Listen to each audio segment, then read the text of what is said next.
I'm Brian Cowbilly Willie Wilson, and I'm in character today, and I'm going to try to get some money out of y'all so I can push my books.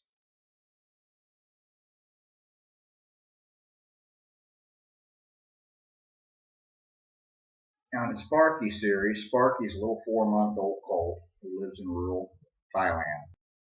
He lives on a farm with a lot of other farm animals, and he has these other little friends. He has a lizard and a butterfly and a turtle and a bird that follows him around and watches over him. He has his mama and he has his papa. There's also other animals: chickens, ducks, pigs, water buffalo, some cows, and behind the barnyard is a rubber forest called the Spookies. They call it the Spookies because at nighttime it's scary. I got the idea for the Sparky series from this. This was a book about a little yellow Volkswagen who came to America from Germany, and he found a family, and on the boat a big truck was telling him he was useless and no good because he was too small. But he found this family, and he loved his family. He loved his family very much, and he did the best he could for them. And in the end, it turned out that the little Volkswagen could go up a big hill that the big truck couldn't. And this is the sort of thing that a lot of children's stories are based on. You want children to realize that even though they're small, they're special, and they can do things that sometimes big people or big things cannot do. And the old story time, mother or father reading a story to their child at night, you want a storybook that is not too long. You want it to have some adventure in it. You want it to have some bright colors, and it's a bonding time between parent and child. And you want to put in some life lessons, maybe, support about family and morality, right and wrong and responsibility. And, the kid character can do something a little naughty or make a mistake, but when he does, it's important he's honest and he faces up to his responsibility. You want to let him know that parents, even they love their children very much, they can sometimes make mistakes or judge somebody harshly. So what I tried to do with the Sparky stories, Sparky's Hero was the first, and the books you see here, they're print copies that I printed off myself for editing and proofreading. The actual books are beautiful glossy covers, and they're beautiful books, but I don't have any of them with me right now. Kindle, they're in Kindle so far, except for the Thai version of Sparky's Hero. But in Sparky's Hero, Sparky's a little colt, and he's on a farm next door to Yamaha, the motorcycle character. And the motorcycle, he wishes so much he could be a horse. And he sees Sparky playing one day, and he goes over there and he starts playing with Sparky.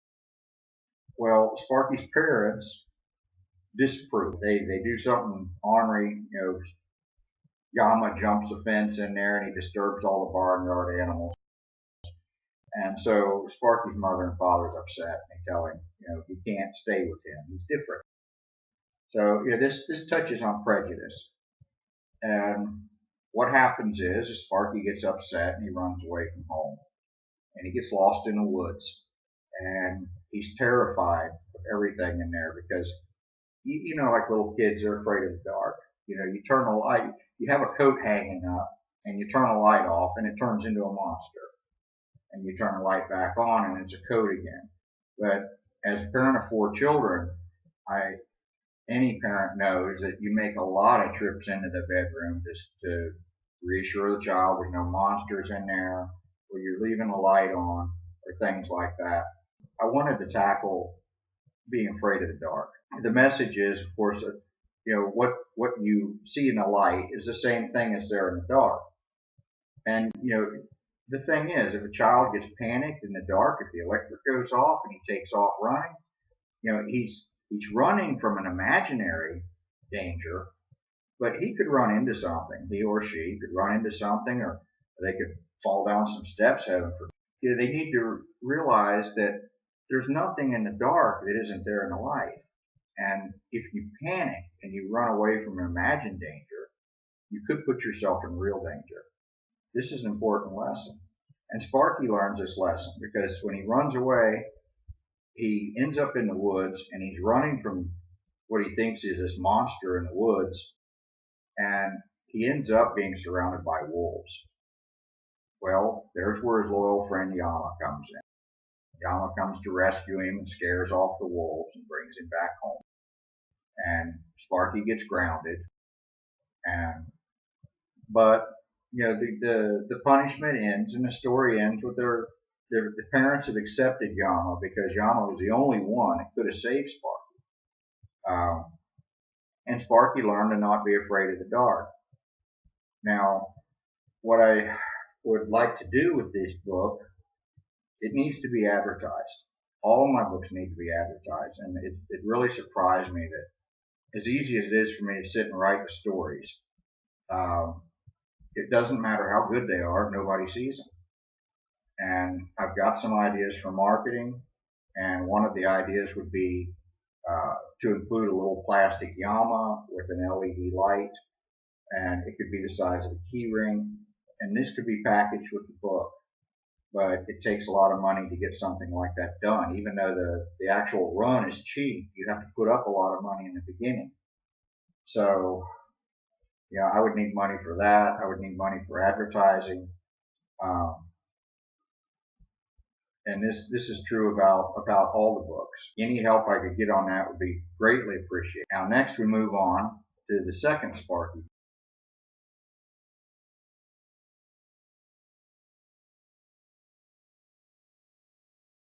Talking about Sparky's worm is a difficult book to describe. It's a difficult story because it deals with a difficult topic. The way it had to be presented was it had to be presented under the surface so that the story would be entertaining and it would be a happy story. And I had to allow for the parents to be the ones to decide how far or how much to explain into it.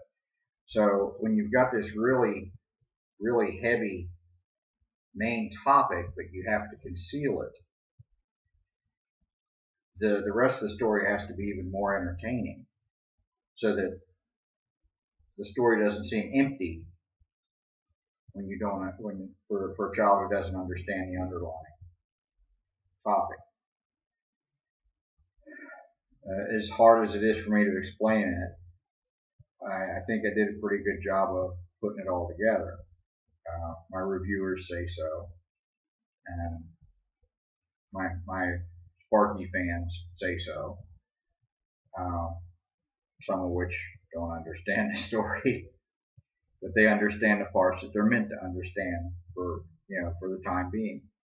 The second Sparky book is called Sparky's Worm, and it's about a butterfly named Pishua, who's been a main character, kind of a side character in the first book, and is a character throughout the planned Sparky series. It's about the life cycle of a butterfly, and it deals with death, and it does it in such a way that the parent can decide if they want to explain Pishua's journey or not.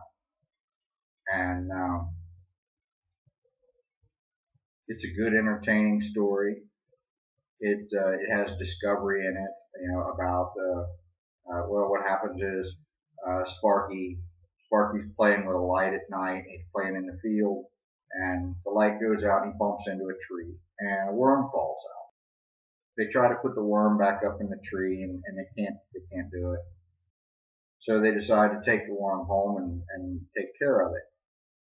Throughout the story, the worm is changing, it's eating, and they're bringing food for it, and it cocoons, and it comes out as, of course, as a butterfly toward the end of the story. In the meantime, Sparky's friend Pishua has been instructing them how to take care of this worm, and they don't really know that the worm will become another butterfly. The big secret is that Sparky is about 4 months old now, and during this time, he's always thought that his friend Pishua was the same butterfly.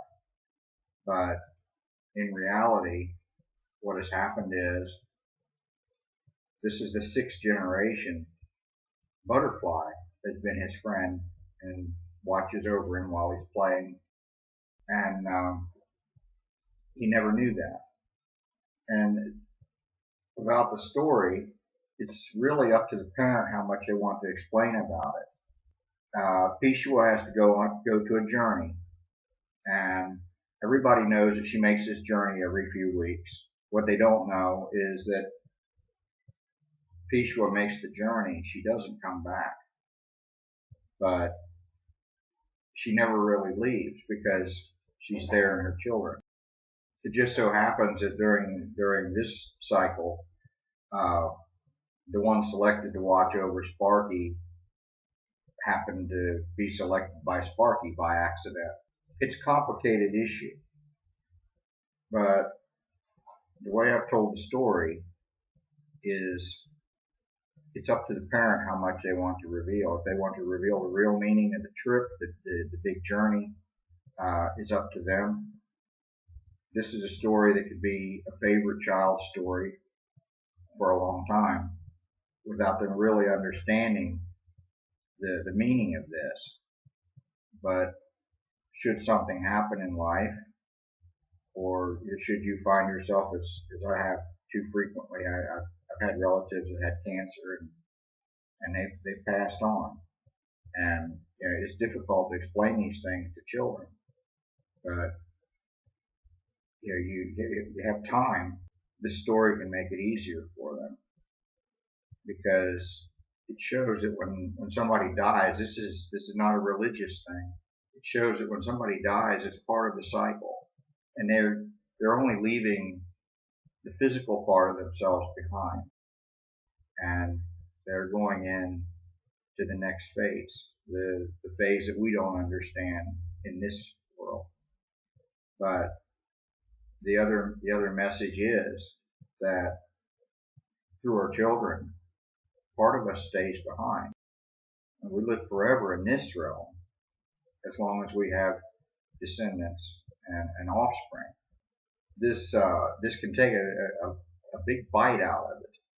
If something happens to grandma or grandpa or someone closer in the family, when something like this happens, you can come back to this story and you can explain to the child, this is the same thing. It's all part of the cycle. And your grandmother's not dead.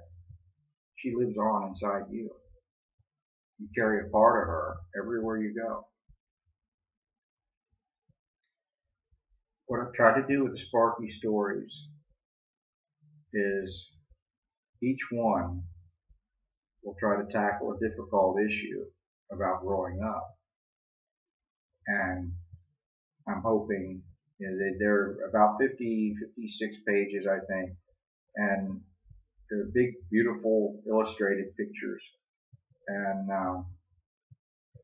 the idea is it takes about 25 minutes to read a story. And I've tried to put in the back little notes about life in Thailand and things like that to make it interesting.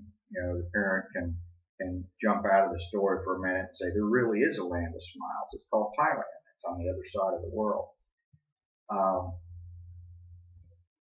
So I try to make it educational and entertaining, and at the end of every story, they're all going to have a happy ending. They're all going to be playing, in Willy's front yard, and Willy will always be cooking some chili or some K11 chicken, this all started from a restaurant idea and spices that I sell on my website.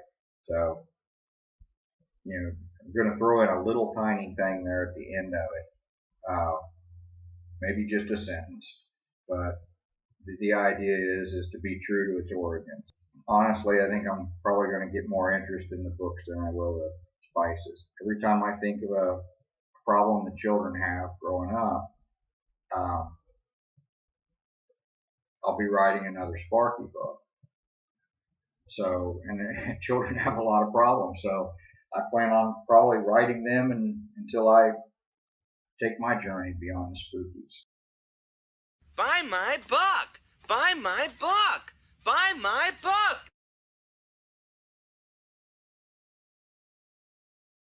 You just had to get in your 2 cents worth, didn't you?